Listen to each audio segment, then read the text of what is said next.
Alô, bom dia, você está no canal Professor Belém nesta sexta-feira, dia 28 de outubro de 2022. Meus amigos, muitos analistas respeitados pelo mundo perguntam hoje quando e por quem será detonada a primeira bomba nuclear numa guerra mundial.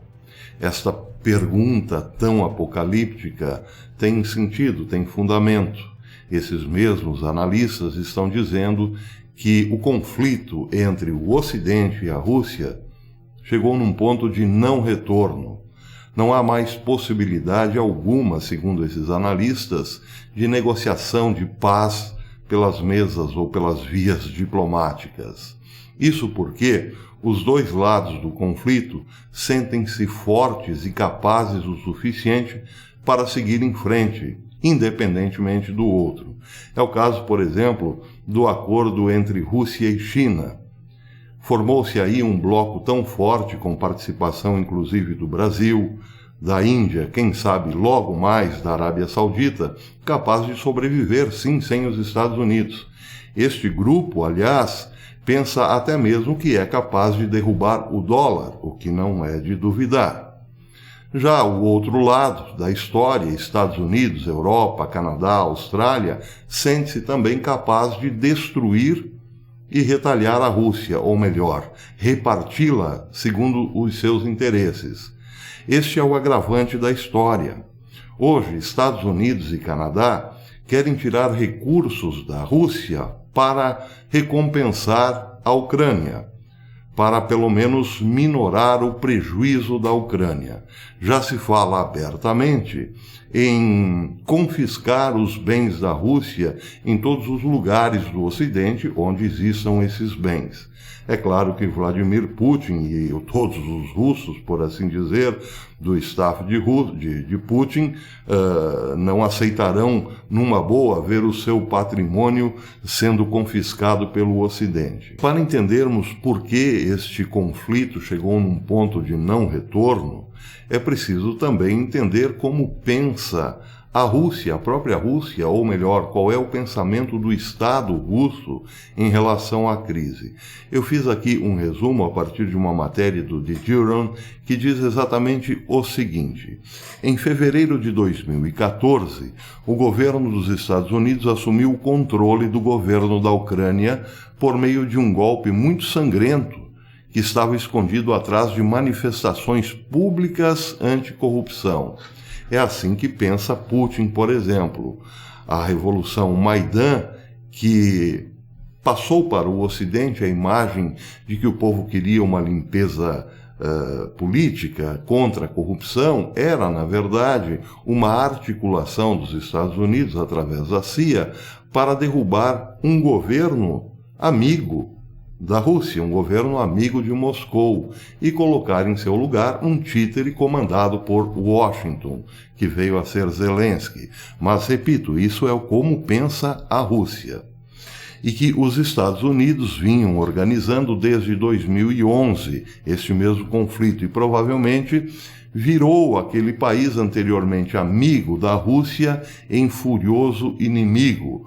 Mas tem mais, para Putin, depois que Zelensky assumiu, o governo ucraniano tentou limpar etnicamente os russos para que os Estados Unidos se tornassem, por meios democráticos, através de eleições, capazes de posicionar os seus mísseis na Ucrânia.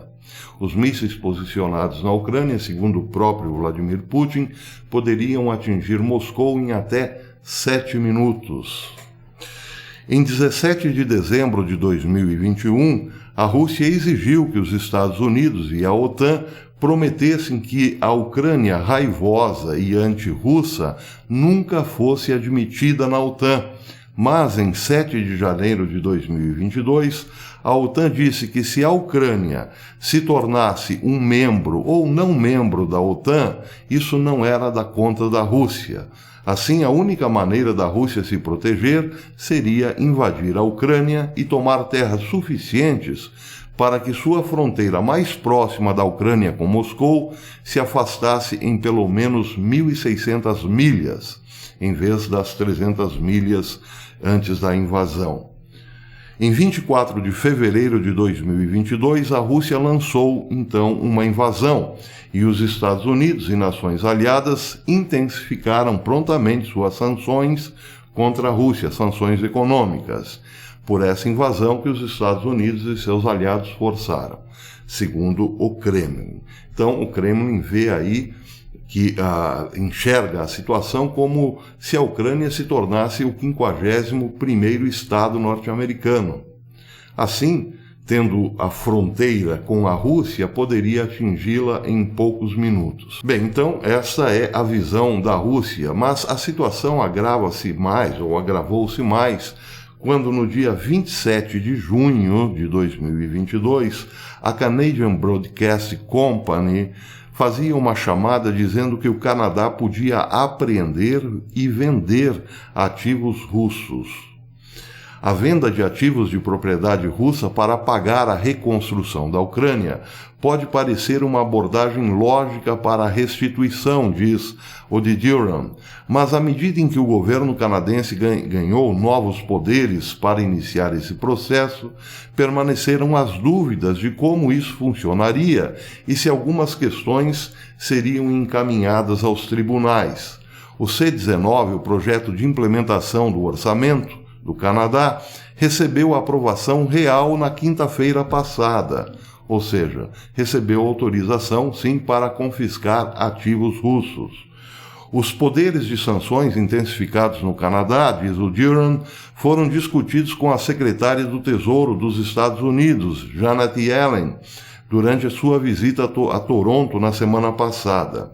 Ela disse: "Achamos que é muito importante estender nossas autoridades legais, porque será muito, muito importante encontrar dinheiro para reconstruir a Ucrânia. Não consigo pensar em nenhuma fonte mais apropriada desse financiamento do que confiscar ativos russos." Para piorar as coisas, diz o de Duran, esse sentimento foi compartilhado também pela senadora de Ontário, Rheta Umeedwar, que disse literalmente que a legislação do Senado canadense deve permitir apreensões de bens da Rússia.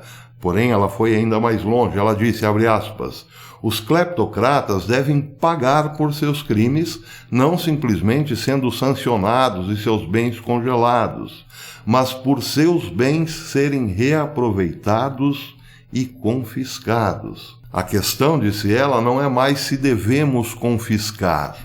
A questão é como devemos reaproveitar os bens da Rússia." Bem, eu já havia dito em vídeos anteriores que a intenção do Ocidente, principalmente dos Estados Unidos, era penetrar na Rússia e fatiá-la, reparti-la entre diversos países ou então diversas corporações, megacorporações, pelos países ocidentais. Bem, e aí a pergunta então que fica é a seguinte: se esse é o pensamento do Ocidente, e se o pensamento de Vladimir Putin é culpar o Ocidente por ter feito da Ucrânia o 51º Estado norte-americano, a situação fica irremediavelmente inegociável, por assim dizer.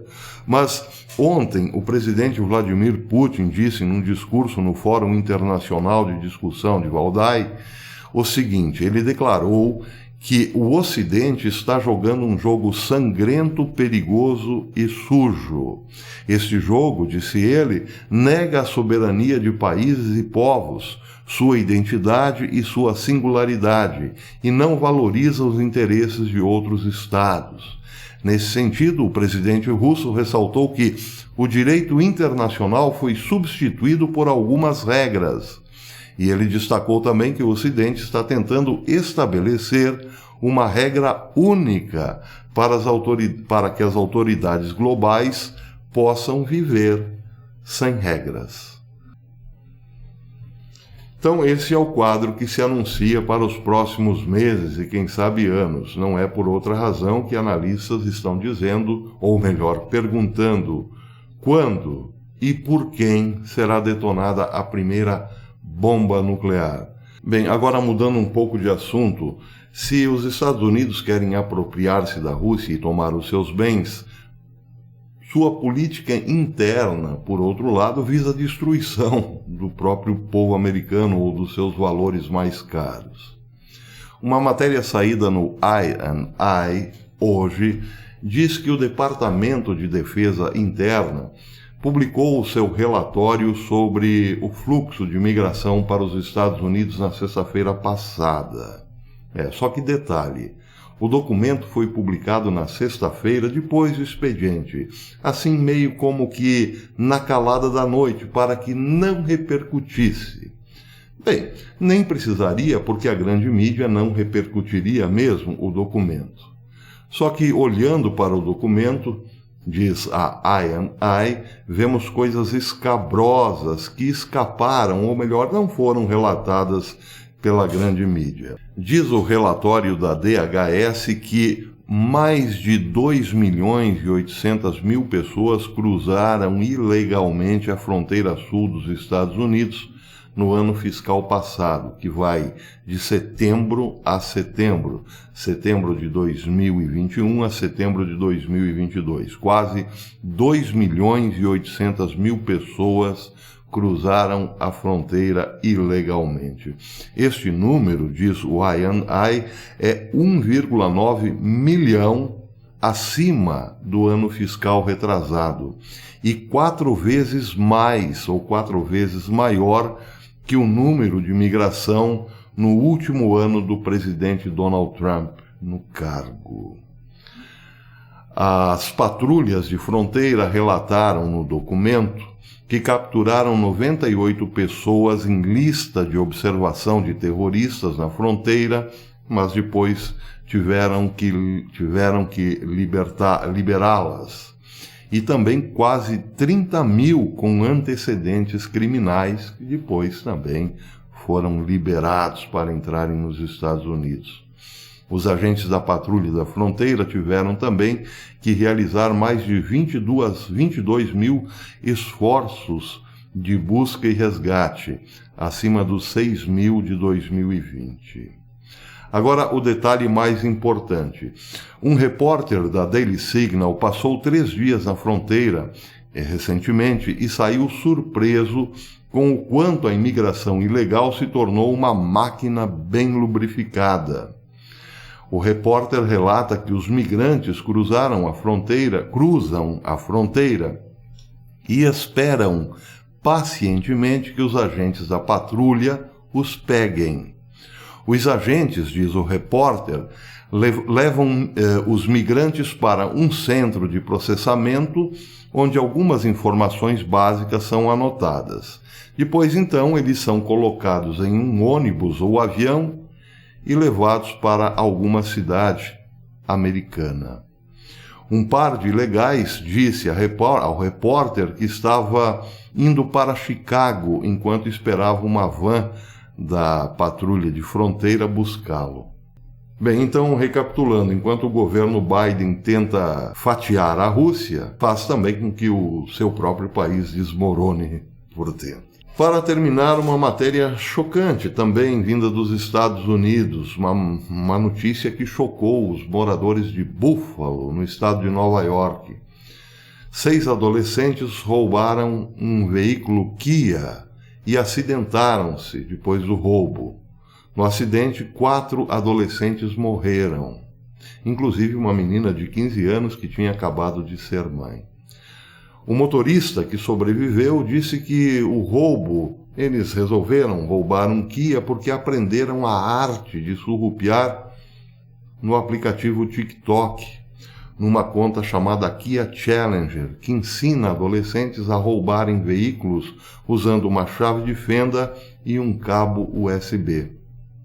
Bem, podemos deduzir aqui que esses jovens realmente não tinham nada o que fazer da vida, porque afinal o governo Biden não incentiva o trabalho, não oferece empregos e incentiva, melhor dizendo, os jovens a esperarem tudo do papai Estado. Assim sobra ócio. E por conta do ócio, os jovens resolvem, então, com a ajuda do aplicativo TikTok, sair por aí roubando carros para curtir a vida adoidado. Só que a vida terminou tragicamente para 4 deles. Fiquemos espertos com o que os nossos adolescentes estão descobrindo no TikTok. Até amanhã, se Deus quiser.